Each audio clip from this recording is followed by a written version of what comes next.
Hello दोस्तों, कैसे आप लोग। उम्मीद करता हूँ बिल्कुल अच्छे और चंगे होंगे।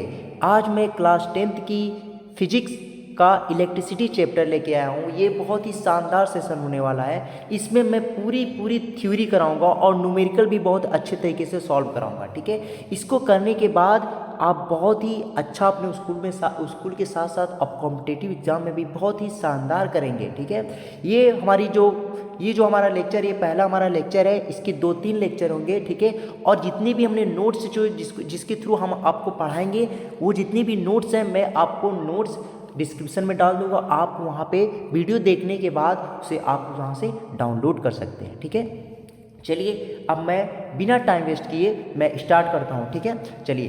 तो यहाँ पे लिखा है इलेक्ट्रिसिटी। ये हमारा चैप्टर कौन सा है? इलेक्ट्रिसिटी है। इलेक्ट्रिसिटी चैप्टर है। तो इलेक्ट्रिसिटी चैप्टर है, तो इलेक्ट्रिसिटी में आपने करंट का नाम सुना, करंट भी आती है। ठीक है, करंट आती है। तो करंट को मैंने मेन बात है इलेक्ट्रिसिटी को समझने से पहले, हाँ ठीक है, हम चार्ज को, क्योंकि इलेक्ट्रिक करंट को जनरेट करने के लिए क्या होती है? चार्ज की आवश्यकता पड़ेगी। करंट कैसे जनरेट होती है? तो वो चार्ज से जनरेट होती है। ठीक है, आप सोचते होंगे ये चार्ज क्या है। ठीक है, तो चार्ज बता दें कि किसी भी जो वायर है, वायर में जब एक हम पोटेंशियल डिफरेंस लगाते हैं, ठीक है, जब एक हम सोर्स लगाते हैं वायर में, तो वहाँ पे इलेक्ट्रिसिटी क्या होती है? फ्लो होना क्या हो जाती है? इलेक्ट्रिक माने करंट जो होता है फ्लो होना शुरू हो जाती है। ठीक है, ये ऐसा क्यों होता है? क्योंकि जो हमारा कंडक्टर होता है, कंडक्टर जो है हमारा, कंडक्टर आपको बता दें, ये कंडक्टर हमारा है, ये हमारा है कंडक्टर। ठीक है, ये हमारा कंडक्टर। इस कंडक्टर में फ्री इलेक्ट्रॉन्स होते हैं। क्या होते हैं? इलेक्ट्रॉन्स जो होते हैं, फ्री इलेक्ट्रॉन्स। ये कौन सा है? Free electrons, free electrons.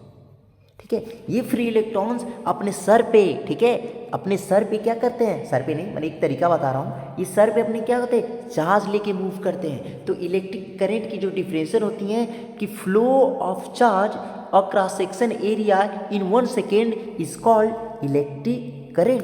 ठीक है, तो यही चार्ज जो है, यही जो इलेक्ट्रॉन्स है, इनकी मूवमेंट, यानी कि इलेक्ट्रॉन की मूवमेंट का मतलब है कि चार्ज की, इलेक्ट्रॉन के साथ साथ चार्ज भी रहता है, तो चार्ज की मूवमेंट से क्या होती है? हमें इलेक्ट्रिसिटी जनरेट होती है। ठीक है, तो हमारा जो कंडक्टर होता है उसमें क्या होता है? फ्री इलेक्ट्रॉन्स होते हैं, और फ्री इलेक्ट्रॉन के मूवमेंट से ही क्या होता है?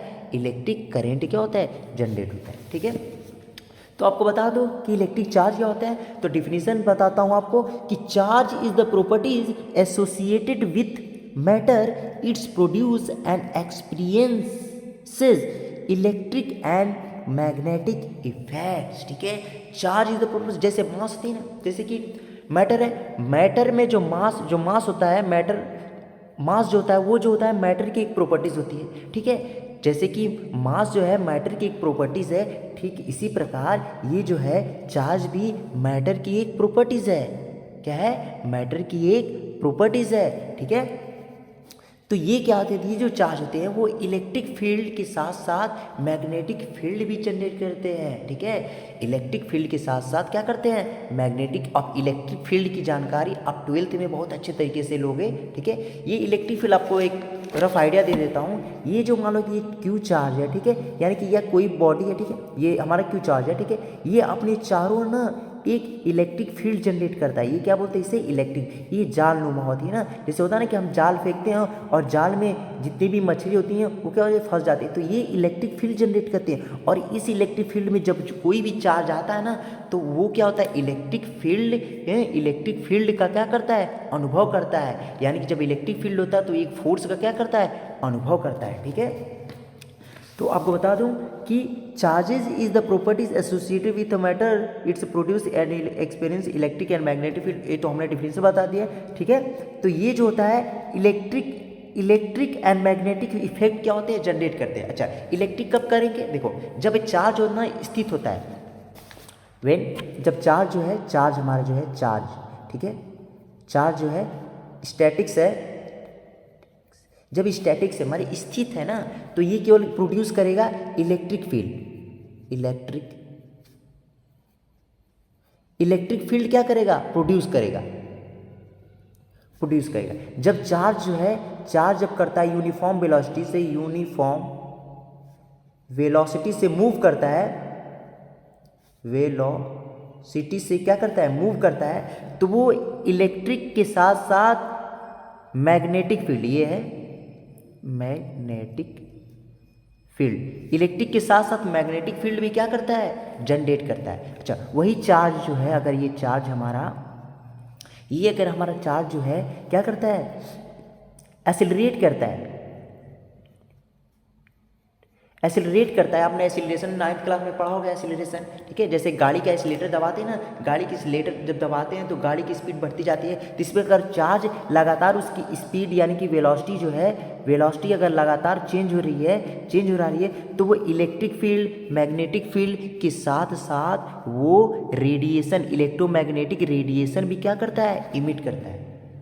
ठीक है भाई, तो वही चीज़ें हमने बताया कि electric field and magnetic field के बारे में हमने बताया था कि इलेक्ट्रिक फील्ड जनरेट करता है और एक्सपीरियंस भी करता है। ठीक है, जो जनरेट भी करता है और एक्सपीरियंस भी करता है। ठीक है, अब देखिए आपको बता दें, अब आता है कि चार्ज, इस चार्ज की ओरिजिन कहाँ से हुई। तो आपको बता दें कि प्रत्येक पदार्थ छोटे छोटे एटम से मिलकर बना है।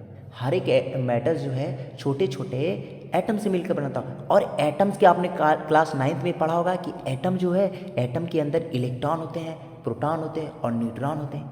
ठीक है, इलेक्ट्रॉन जो होता है उसके एटम के चारों ओर क्या होता है, नाभिक के चारों ओर क्या करता है, मूवमेंट करता है। ठीक है, तो यही बात है कि जो चार्ज है, तो इलेक्ट्रिक चार्ज जो है, इलेक्ट्रॉन के ऊपर रहते हैं। तो ये it is the known as the every atom electrically neutral and containing is the many electrons and the number of proton in the nucleus। ठीक है, तो यही जब इलेक्ट्रिक क्या होता है कि जब एक न्यूट्रल एटम होता है कि जब उसको वो चार्ज तब जनरेट होता है जब हम उसको क्या करते हैं, रबिंग करते हैं। जब हम रबिंग करेंगे तो इलेक्ट्रॉन क्या करेगा, वो तो लॉस करेगा या तो गेन करेगा।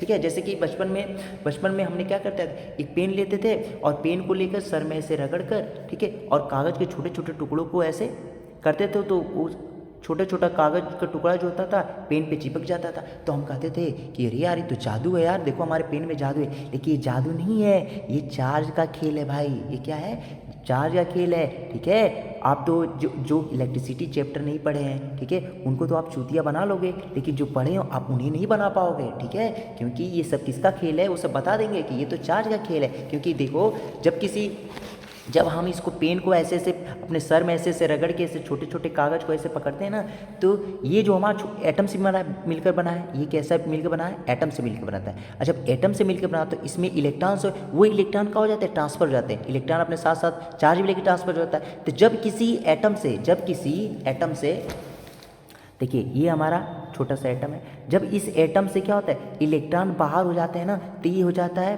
Positive charge. ठीक है, देखिए, क्योंकि एक न्यूट्रल एटम में number of proton equal to number of electrons होते हैं। एक न्यूट्रल एटम में number of proton equal to number of क्या होते हैं, इलेक्ट्रॉन्स होते हैं। तो जब इससे एक इलेक्ट्रॉन बाहर निकलेगा तो प्रोटॉन की संख्या क्या हो जाएगी, लग रहा है ना कि प्रोटॉन की संख्या वही रहेगी, यानी प्रोटॉन बढ़ा हुआ दिखेगा। ठीक है, यानी कि इस पर किसका पॉजिटिव चार्ज आएगा। यदि कोई पदार्थ या कोई एटम इलेक्ट्रॉन को क्या करता है, एक्सेप्ट करता है, माने गेन करता है, तो उस पर कैसा चार्ज आता है, निगेटिव। जैसे कि आप अगर किसी से पैसा लिए हो, उधार लिए हो, तो आप ऋणी हो, तो ऋणी यानी कि अपन निगेटिव चार्ज है। तो जब कोई बॉडी इलेक्ट्रॉन को गेन करती है तो उस पर निगेटिव चार्ज होता है, और जब कोई बॉडी इलेक्ट्रॉन को लॉस करती है तो उस पर कैसा चार्ज होता है, पॉजिटिव चार्ज होता है। ठीक है, तो आपको बता दें कि ओरिजिन कैसे होता है कि इलेक्ट्रॉन के डिस्टर्बेंस, जब डिस्टर्ब करोगे तो क्या होगा, इलेक्ट्रॉन बाहर निकालेंगे तो बॉडी पे पॉजिटिव चार्ज होगा, अगर गेन करेगा तो वो क्या देगा, नेगेटिव चार्ज हो जाएगा। ठीक है, ये हमने चीज़ें बता दी है कि ये हुआ न्यूक्लियस में न्यूट्रॉन प्लस प्रोटॉन होते हैं, न्यूक्लियस में न्यूट्रॉन प्लस प्रोटॉन, और इलेक्ट्रॉन जो उसके चारों क्या करते हैं, मूव करते हैं। जब रबिंग होता है तो ये इलेक्ट्रॉन क्या होता है, बाहर होते पॉजिटिव चार्ज हो जाता है। यहाँ से क्या होता है, ओरिजिन ऑफ इलेक्ट्रिक चार्ज कैसे होता है, एटम से होता है। ठीक है, in the electrical neutral atom में नंबर ऑफ प्रोटॉन भी हमने बताया, number of proton equal to number of electrons. एक न्यूट्रल एटम है, जितना उसमें पॉजिटिव चार्ज है उतना नेगेटिव चार्ज है, क्योंकि आपने सुना होगा कि इलेक्ट्रॉन के पास नेगेटिव चार्ज होता है और प्रोटॉन के पास पॉजिटिव चार्ज होता है। तो जितना उसमें इलेक्ट्रिक चार्ज इलेक्ट्रॉन होता है उतना उसमें प्रोटॉन होता है। तो यानी जितना उसमें प्लस होता है उतना निगेटिव होता है। ठीक है, तो जितना प्लस होगा उतना निगेटिव होगा। तो अगर उनको पूरे सिस्टम को अगर टोटल चार्ज निकाला जाए तो टोटल कितना हो जाएगा, जीरो चार्ज हो जाएगा, यानी कि वो इलेक्ट्रिकली कैसा है, न्यूट्रल है। ठीक है, The charge particles can be the created by disturbing neutrality of atom. Loss of electron give the positive charge and gain of electron give a negative charge. अभी हमने बताया कि एक न्यूट्रलिटी जो हम डिस्टर्ब कैसे कर सकते हैं, उसको रबिंग करते, ये इंडक्शन करके, ठीक है, इंडक्शन करके, कंडक्शन द्वारा, इंडक्शन हो गया, कंडक्शन द्वारा और रबिंग, 3 मेथड होती हैं. आप इसे 12th में क्या करेंगे, अच्छे से पढ़ेंगे. ठीक है, तो अब हम क्या करते हैं, न्यूट्रलिटी को डिस्टर्ब कर सकते हैं कैसे, ये तो रगड़, जैसे हमने पेन वाला सिस्टम किया था. ठीक है, तो उसमें क्या होता है कि जब वो लॉस ऑफ इलेक्ट्रॉन करता है, loss of electron give a positive charge. अगर वो इलेक्ट्रॉन को लॉस करता है तो उस पर पॉजिटिव चार्ज आता है, तो नंबर ऑफ प्रोटॉन अधिक हो जाएंगे नंबर ऑफ इलेक्ट्रॉन से. ठीक है, अगर वो गेन करता है तो इलेक्ट्रॉन की संख्या एटम में क्या हो जाती है या बॉडी में क्या हो जाती है, अधिक हो जाएगी, तो कैसा निगेटिवली चार्ज हो जाता है. ठीक है, यानी कि number of electron is greater than number of proton हो जाएगा. ठीक है, फिर से बताता हूँ कि charge particle can be the created by the disturbing neutrality of atom. माने कि किसी बॉडी पे जो हम चार्ज है उसको कैसे उत्पन्न कर सकते हैं, हम क्या कर सकते हैं, न्यूट्रलिटी को तोड़कर. न्यूट्रलिटी कैसे टूटेगा, उसे रबिंग करके. तो क्या करेंगे, या तो लॉस ऑफ इलेक्ट्रॉन करे या गेन ऑफ. अगर वो लॉस ऑफ इलेक्ट्रॉन कर दे, बॉडी इलेक्ट्रॉन को लॉस करती है तो उस पर पॉजिटिव की संख्या क्या होती है, ज़्यादा दिखेगी. तो पॉजिटिव की संख्या जब ज़्यादा दिखती है यानी पॉजिटिव चार्ज हो गया, number of proton is greater than number of electron and the gain of electron give the negative. अगर वही गेन करते हैं यानी कि उस पर इलेक्ट्रॉन वो एक्सेप्ट करती है, यानी कि वो रेडी इलेक्ट्रॉन को लेती है तो रेडी हो जाएगी, तो कैसा हो जाएगा, नेगेटिव चार्ज, यानी number of electron is greater than number of proton हो जाएगा. ठीक है, इतना आपने समझा, आप देखिए अच्छे से. ठीक है, अब इसका नोट्स मैं आपको डिस्क्रिप्शन में डाल दूंगा. ठीक है, चलिए इसके बाद हम आते हैं, लिखा है हमारा कि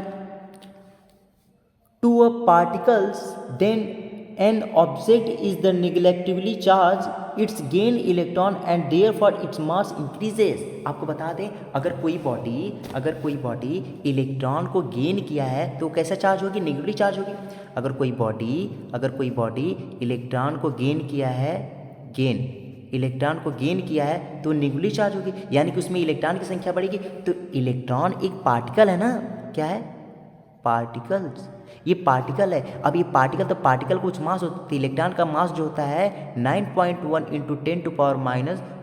10⁻31 kg होता है. यानी कि जब कोई बॉडी इलेक्ट्रॉन को गेन करती है, जब कोई बॉडी इलेक्ट्रॉन को गेन करती है तो उस पर क्या होता है, नेगेटिव चार्ज होता है. तो कुछ इलेक्ट्रॉन उसने लिया है ना, तो जब इलेक्ट्रॉन जब लेगा तो इसका कुछ मास होता है, यानी कि इसमें मास क्या हो जाएगा, बढ़ जाएगा. उसका मास क्या हो जाएगा, मास जो हो जाएगा इंक्रीज हो जाएगा. अब वही जब ये बॉडी इलेक्ट्रॉन को लॉस करेगी, जब इलेक्ट्रॉन को लॉस करेगी तो इस पर पॉजिटिव चार्ज, यानी कि इलेक्ट्रॉन लॉस करिए तो इस पर क्या होता है, मास का हो जाएगा, ये जो अगर मास हो जाएगा डिक्रीज हो जाएगा. ठीक है, तो वही चीज़ हमने क्या कर दी है, यहाँ पे लिखा है कि to a particle when on object is negatively charge. अगर एक ऑब्जेक्ट जो है नेगेटिवली चार्ज होता है, इट्स गेन इलेक्ट्रॉन, इसका मतलब है कि वो इलेक्ट्रॉन को गेन किया है, and therefore its mass increase, इस वजह से उसका मास क्या हो जाता है, इंक्रीज हो जाता है. और वो जो मास होता है, देखो अभी हमने बताया ये जो मास होता है 9.1 × 10⁻31 kg, बहुत ही छोटा, ये एक तरीके से बोलो नेग्लेक्ट मान लो. ठीक है, ये बहुत ही छोटा मास है, लेकिन फिर भी तो अगर देखा जाए तो अगर क्वेश्चन पूछता है कि बताओ कि अगर किसी बॉडी में इलेक्ट्रॉन ट्रांसफ़र हो रहा है, यानी कि वो नेगेटिवली चार्ज है, तो बताओ कि उसका द्रव्यमान अधिक होगा कि कम होगा. तो बताओगे ना कि हाँ भाई थोड़ा सा बढ़ेगा, भले ही यहाँ पर नेग्लेक्ट बहुत ही कम हो लेकिन कुछ तो बढ़ेगा ना. ठीक है, इसी प्रकार अगर कोई बॉडी वही सब चीज़ें हम यहाँ पे क्या कर रही हैं, यहाँ पे सब चीज़ हमने लिखा है. ठीक है, देखिए तो यहाँ पे होगा number of charging with a positive charge its mass decreases. अगर वही पॉजिटिव क्या बोलता है, neglect similarly on the charging of a body with the positive, अगर पॉजिटिव चार्ज होता है तो मास क्या हो जाती है, डिक्रीज हो जाएगी. And change in the mass of object is equal to n × me, यानी कि अगर उस पर पॉजिटिव चार्ज होता है तो कितने नंबर ऑफ इलेक्ट्रॉन उसने गेन किए हैं, माने लॉस किए हैं. तो जब लॉस किए हैं तो n नंबर ऑफ इलेक्ट्रॉन, और एक इलेक्ट्रॉन पे कितना मास, यही उतना क्या हो जाएगा, उसका चेंजिंग मास होगा. ठीक है, there the n is the number of the electron transfer and me is the loss mass of the electron. ठीक है, इसको समझने के लिए हमने देखो यहाँ पे अच्छे अच्छे फिगर बनाया है। देखिए ये हमारा मास है, ठीक है, एक न्यूट्रल एटम है। तो एक न्यूट्रल एटम में जितने नंबर ऑफ इलेक्ट्रॉन उतना नंबर ऑफ प्रोटॉन है, ठीक है, ये न्यूट्रल एटम है, ठीक है। इसका मास m है, ठीक है। अगर इस पर पॉजिटिव चार्ज है यानी कि ये इलेक्ट्रॉन को क्या करता है, लॉस करता है, तो इस पर पॉजिटिव चार्ज आएगा। अब पॉजिटिव यानी कि इलेक्ट्रॉन को गेन कर दे, यानी कि इलेक्ट्रॉन खो दिया है, तो यानी कि number of proton is greater than number of electron. तो इसका जो मास होगा, क्योंकि इलेक्ट्रॉन तो लॉस किया है ना, तो जब इलेक्ट्रॉन लॉस किया तो इसका मास क्या हो जाएगा, कम हो जाएगा। तो m जो m डैश जो है ये किसका मास है, इसका। तो m डैश जो है ओरिजिनल मास से क्या हो जाएगा, कम हो जाएगा, यानी इसका मास जो है ओरिजिनल मास से क्या हो जाएगा, कम हो जाएगा। अगर उसी प्रकार अगर कोई बॉडी निगेटिवली चार्ज होती है, तो जब निगेटिवली चार्ज है यानी कि इलेक्ट्रॉन को एक क्या कर लिया है, गेन किया है। जब इलेक्ट्रॉन को गेन किया है तो इसका जो मास होगा ओरिजिनल मास से क्या हो जाएगा, अधिक हो जाएगा, ठीक है। हमने यहाँ पे लिखा है टोटल, यहाँ पे जो जो चीज़ें हमने यहाँ पे बताई उसको लिख दिया है। एन बराबर हो गया नंबर ऑफ इलेक्ट्रॉन और एन पी जो है number of the proton, number of electron, ये एन पी जो है नंबर ऑफ प्रोटॉन्स, ठीक है। अब देखिए ये जो चार्ज है आपको बता दो, ये चार्ज दो तरीके के हैं, टाइप्स ऑफ चार्ज। ये चार्ज कितने प्रकार के हैं, दो प्रकार के, एक होता है पॉजिटिव चार्ज, दूसरा होता है निगेटिव चार्ज। तो there exist two types of charge, हमारी यूनिवर्सिटी में दो तरीके के चार्ज एग्जिस्ट करते हैं, एक होता है positive charge, again negative charge. Positive charge कब होगा, जब कोई बॉडी इलेक्ट्रॉन को क्या करती है, लॉस करती है, तो वो पॉजिटिव चार्ज हो जाएगी। अगर वही गेन करती है तो वो निगेटिव चार्ज हो जाएगी, ठीक है। Charges with the same electric sign, देखिए जो charges same electric sign, charges with the same electrical sign repel and charges with the opposite electrical sign attract each other, ठीक है। अगर देखिए दो बॉडी हैं, एक बॉडी है पॉजिटिव चार्ज, एक बॉडी है निगेटिव चार्ज, तो दो अगर एक पॉजिटिव चार्ज एक निगेटिव चार्ज, तो इनके बीच क्या होगा, अट्रैक्शन होगा, क्या होगा, अट्रैक्शन, अट्रैक्शन होगा। अगर दो बॉडी है, ठीक है, एक निगेटिव चार्ज है, ये भी निगेटिव चार्ज, तो इनके बीच क्या होता है, रिपल्सन, ठीक है, इनके बीच क्या होगा, रिपल्सन होगा, ठीक है। इसी प्रकार अगर दो पॉजिटिव चार्ज हैं, ठीक है, देखिए देखिए ये है अट्रैक्शन होगा, जब दो पॉजिटिव, एक पॉजिटिव चार्ज एक निगेटिव, तो इनके बीच अट्रैक्शन होगा। अगर एक निगेटिव चार्ज है, दोनों निगेटिव चार्ज है, तो इनके बीच रिपल्सन होगा, और दोनों पॉजिटिव चार्ज है तब भी इनके बीच क्या होगा, रिपल्सन होगा, क्या होगा, रिपल्सन, यानी कि इनके ये अपने से क्या होंगे, दूर दूर भागेंगे, क्या होंगे, दूर दूर भागेंगे। ये क्या आगे, ये भी दूर दूर भागेंगे, ठीक है, ये दूर दूर भागेंगे, ये क्या आएंगे, पास पास आएंगे, ठीक है। इसको समझाने के लिए हमने यहाँ पे बहुत ही शानदार बनाया हुआ है, ठीक है। आप इसे अच्छे से देख लीजिए, ये नीचे देखिए, ये हाँ देखिए यहाँ पे देखिए, ये पॉजिटिव चार्ज है, ये भी पॉजिटिव चार्ज, तो पॉजिटिव पॉजिटिव सेम साइन अगर है, सेम साइन है, तो एक दूसरे को क्या करेंगे, रिपल करेंगे, ठीक है। अगर वो अपोजिट साइन है तो एक दूसरे को क्या करेंगे, अट्रैक्ट करेंगे, अच्छा, ठीक है। अगर ठीक है, इसी प्रकार यहाँ पे भी देखो, अगर ये सेम साइन है तो एक दूसरे को क्या करेंगे, रिपल्सन करेंगे, ठीक है। आप इसे अच्छे से देख लीजिए, ठीक है। इसके बाद आते हैं यूनिट ऑफ चार्ज, ठीक है, कि चार्ज की यूनिट क्या होती है। जैसे कि हम मार्केट में जाते हैं, ठीक है, मार्केट में जब जाते हैं आलू लेने, चीनी लेने, तो उसको हम कैसे नापते हैं, किलो में नापते हैं, कि भाई हमको 1 किलो आलू दे दो, ठीक है, 1 केजी चीनी दे दो, ठीक है, ऐसे बोलते हैं ना। और जाते हैं वायर लेने या रस्सी लेने जाते हैं तो उसे मीटर में नापते हैं, ठीक है। उसी प्रकार चार्ज को नापने के लिए हम कूलम यूनिट का क्या करते हैं, प्रयोग करते हैं। तो आपको बता दूं, SI unit of the charge होती है, वो होती है कूलम, माने आवेश को हम किस में नापते हैं, माने चार्ज को किस में नापते हैं, हम कूलम में नापते हैं, ठीक है। इसको एम्पियर इंटू सेकेंड में कहते हैं। क्योंकि फार्मूला आगे चाहिए पढ़ोगे कि क्यू बराबर आई इंटू टू, आई जो होता है करंट होता है, करंट का मात्रक जो होता है एम्पियर, एम्पियर इंटू टाइम का मात्रक सेकेंड, तो ampere into second equal to, इसे ही बोला जाता है कूलम बोला जाता है, ठीक है भाई। तो smaller SI unit of charge क्या होगी, smallest SI unit of charge क्या होगी, 1 मिली कूलम। 1 मिली कूलम बराबर होता है 10 के पावर -3 कूलम।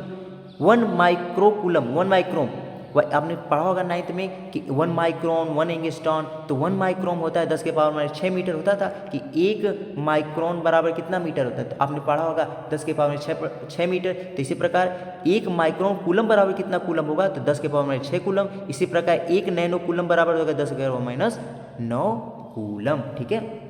चलिए अब आते हैं सीजीएस, इसका एसआई यूनिट हो गया, सिस्टम इंटरनेशनल यूनिट होगी। अच्छा, अब इसका सीजीएस में क्या होगा यूनिट, ठीक है।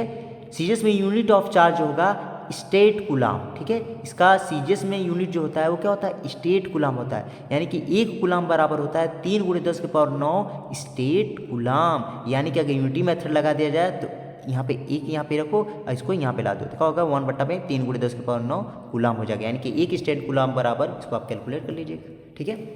अच्छा अब बताओ तो नोट्स बताओ, बहुत शानदार है, ठीक है।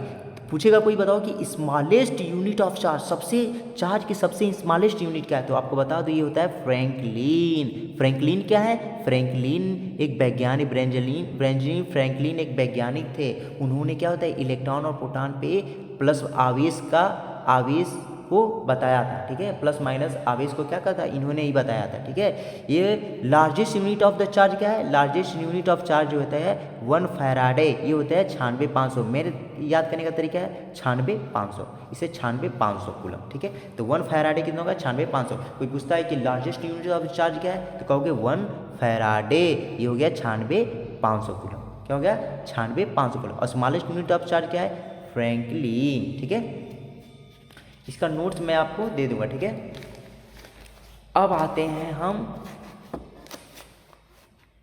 Elementary charge. आप सोच रहे हैं एलिमेंट्री चार्ज क्या है, अच्छा चार्ज तो हमने बहुत पढ़ा है, प्लस माइनस, लेकिन ये चार्ज एक्चुअली होता क्या है, न्यूमेरिकल इसकी वैल्यू कितनी होती है, ठीक है। तो आपको बता दूं कि चार्ज जो है एक इलेक्ट्रॉन पे जो चार्ज होता है वो 1.6 × 10⁻⁻, ये यूनिवर्स में सबसे छोटा चार्ज है, पूरे यूनिवर्स में सबसे छोटा चार्ज। इससे छोटा चार्ज जो है एग्जिस्ट नहीं करता है, और ये जो छोटा चार्ज किस पे पाया जाता है, इलेक्ट्रॉन पे, ठीक है। इसे एलिमेंट्री चार्ज बोलते हैं, या तो इसे फंडामेंटल यूनिट ऑफ चार्ज बोलते हैं, ठीक है। तो आपको बता दूं चार्ज ऑन इलेक्ट्रॉन, इलेक्ट्रॉन पे तब कितना चार्ज होगा, इलेक्ट्रॉन पे माइनस चार्ज होता है, तो ये हो गया -1.6 × 10⁻⁻, इतने कूलम का क्या हो गया चार्ज हो गया, ठीक है। चार्ज ऑन द प्रोटॉन पे कितना होगा, प्लस 1.6 × 10⁻⁻19 कूलम।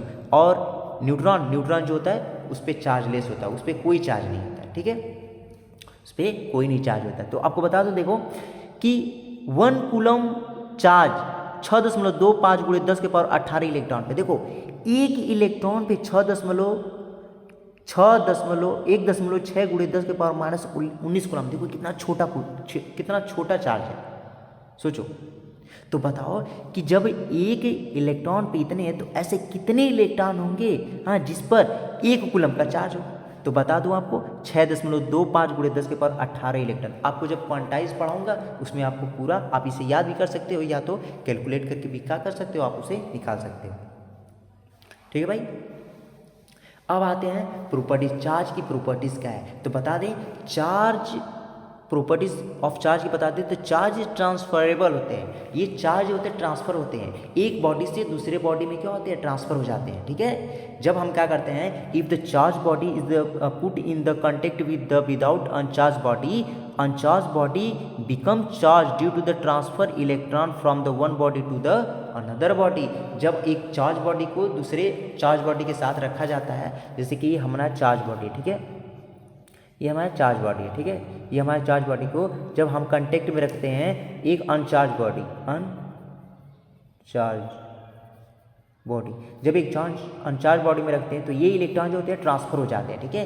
क्या हो जाते हैं, इलेक्ट्रॉन क्या हो जाते हैं ट्रांसफर। इस वजह से हम बोले हैं कि ये जो होते हैं ट्रांसफरेबल होते हैं, एक बॉडी से दूसरे बॉडी में क्या होता है ट्रांसफर हो जाते हैं, ठीक है भाई, ये हमने समझाने हैं, ठीक है। इसके बाद आम आते इधर, ठीक है। अब देखिए charge is always associated with mass, charge हमेशा, देखो चार्ज जो होता है वो हमेशा मास के साथ एग्जिस्ट करता है, बिना मास के चार्ज एग्जिस्ट नहीं कर सकता, ठीक है। तो वो लिखा है यहाँ पे charge can not exist without mass, charge होता है बिना मास के एग्जिस्ट नहीं कर सकता, हाँ, थ्रू मास कैन एग्जिस्ट, लेकिन मास जो है वो क्या करता है बिना चार्ज के एग्जिस्ट कर सकता है। यदि किसी बॉडी पर चार्ज नहीं है फिर भी उसका मास तो होगा ना, लेकिन अगर किसी बॉडी पे मास नहीं है ना तो उस पर चार्ज भी नहीं होगा, ठीक है भाई। चलिए तीसरा दिया है कि चार्ज इज कंजर्व, चार्ज होता है वो क्या होता है कंजर्व होता है, उसे नहीं डिस्ट्रॉय किया जा सकता है और नहीं क्रिएट किया जा सकता है, ठीक है भाई। जैसे कि किसी भी केमिकल जैसे यार radioactive decay the uranium is convert into the thorium nuclei and the emit the alpha particle. तो यहाँ पे देखो, यहाँ पे 92 इलेक्ट्रॉन्स है, यहाँ पे 19 इलेक्ट्रॉन्स है, यहाँ पे 2। तो आफ्टर देखो दस द टोटल चार्ज 92 इलेक्ट्रॉन, ठीक है, both before and after decay. यहाँ पे भी देखो 92 है और लास्ट में भी भले कोई भी प्रोसेस हुआ लेकिन यहाँ पे देखो चार्ज नहीं बदले हैं, ठीक है। यहाँ पे भी 92 इलेक्ट्रॉन्स है, यहाँ पे भी क्या होंगे 92 इलेक्ट्रॉन्स। और एक इलेक्ट्रॉन पर कितना चार्ज होता है, 6×10⁻⁻19 कूलम, ठीक है। तो यही बोल रहा है कि चार्ज इज कंजर्व, चार्ज होता है ना उसे क्रिएट किया जा सकता है ना उसे क्या कर से दिया जा सकता है, डिस्ट्रॉय किया जा सकता है, ठीक है भाई। अच्छा, अब आते हैं हम quantize. Charge is quantized. Charge quantize का मतलब ये है कि अगर हम देखो समझाता हूँ, यदि एक बॉडी है, यदि एक बॉडी है, ठीक है, एक बॉडी है, इस बॉडी से इलेक्ट्रॉन अगर निकलेंगे ना तो यहाँ से निकलेंगे 1 इलेक्ट्रॉन निकलेगा, 2 इलेक्ट्रॉन निकलेगा, 3 इलेक्ट्रॉन निकलेगा, 4 इलेक्ट्रॉन निकलेगा। ये नहीं कि इस बॉडी से -1/2 इलेक्ट्रॉन, 1/2 इलेक्ट्रॉन, 10⁻⁻5 इलेक्ट्रॉन, ऐसे नहीं निकलते हैं, ऐसे इलेक्ट्रॉन नहीं निकलते। जब 1 इलेक्ट्रॉन निकला तो इस पर चार्ज कितना हो जाएगा 1 इंटू, और 1 इलेक्ट्रॉन पे चार्ज कितना होता है 1.6×10⁻⁻19।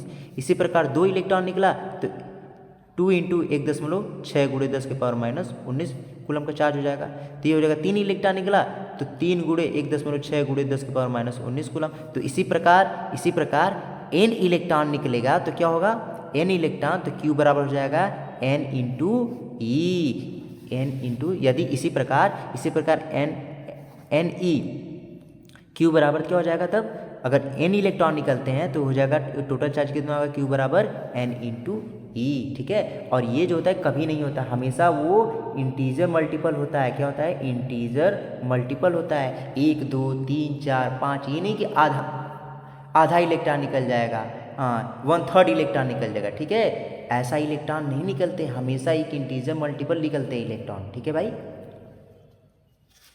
ठीक है। चलिए यहाँ पे यार अब आगे चलते हैं, ठीक है।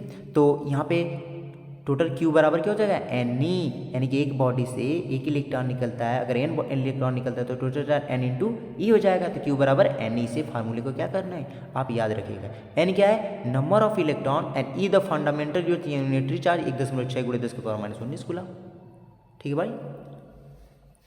चलिए इसके बाद मैं आपको एक क्वेश्चन कराता हूँ, बहुत ही शानदार क्वेश्चन है ये, ठीक है।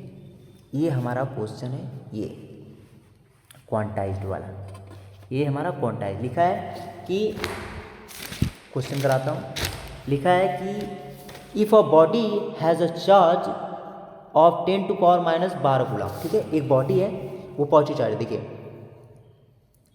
यहाँ पे देखो पॉजिटिव चार्ज छुपा है, यहाँ पे ये भी लिख सकता था कि if a body has a positively charge of 10⁻12 coulomb, ठीक है। तो एक बॉडी है इस पर टोटल चार्ज जो है कितना है 10⁻12 कूलम, 10⁻12 कूलम। तो बोला है कि बताइए कि इस पे इतने कूलम का पॉजिटिव चार्ज है। किसी बॉडी पे पॉजिटिव चार्ज तभी होता है, बताओ पॉजिटिव चार्ज कब होगा किसी बॉडी पर, जब वो क्या करेगा इलेक्ट्रॉन लॉस किया होगा, ठीक है। इलेक्ट्रॉन कहाँ होगा, लॉस किया जाता है। तो आपको पता है Q बराबर होता है n इंटू ई। तो कितने इलेक्ट्रॉन, ये कितने इलेक्ट्रॉन पर ये अवेश रहा होगा, ठीक है। तो इसको Q बराबर हो गया 10⁻⁻, देखिए ये हमारा पॉजिटिव चार्ज है, ठीक है। टोटल Q बोला है कि एक बॉडी पे पॉजिटिव जो चार्ज है 10⁻³ कूलम का चार्ज है, ठीक है। तो बताएं Q बराबर होता है n इंटू ई। तो बताओ कि इतना जो चार्ज है वो कितने इलेक्ट्रॉन पे रहा होगा। तो Q बराबर n ही होता है, तो हमें पता है n नहीं पता है, ई की मालूम, ई की वैल्यू तो पता है 1.6×10⁻⁻19 कूलम, ठीक है। इसको आप नीचे क्या कर देंगे, तो n की वैल्यू निकल जाएगी 10⁻12/1.6×10⁻19, ठीक है। ये ऊपर चला जाएगा तो ये हो जाएगा 1/1.6×10⁻⁻19 प्लस 19×10⁻12। इसको जब आप कैलकुलेट करोगे तो आपका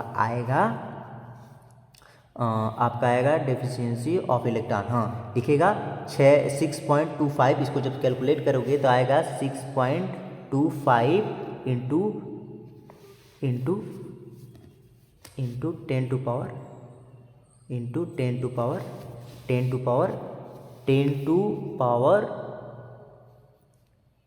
3 इलेक्ट्रॉन की क्या होगी, कमी होगी, क्या होगी, कमी होगी 3 इलेक्ट्रॉन की, क्योंकि ये इलेक्ट्रॉन क्या कर दिया है, लॉस किया है ना। जब लॉस किया तो इस पर इलेक्ट्रॉन की कमी होगी, तो 6.25 इंटू 10 टू पावर 3 इलेक्ट्रॉन की क्या होगी, कमी हो जाएगी। ठीक है, ऐसे देख लो,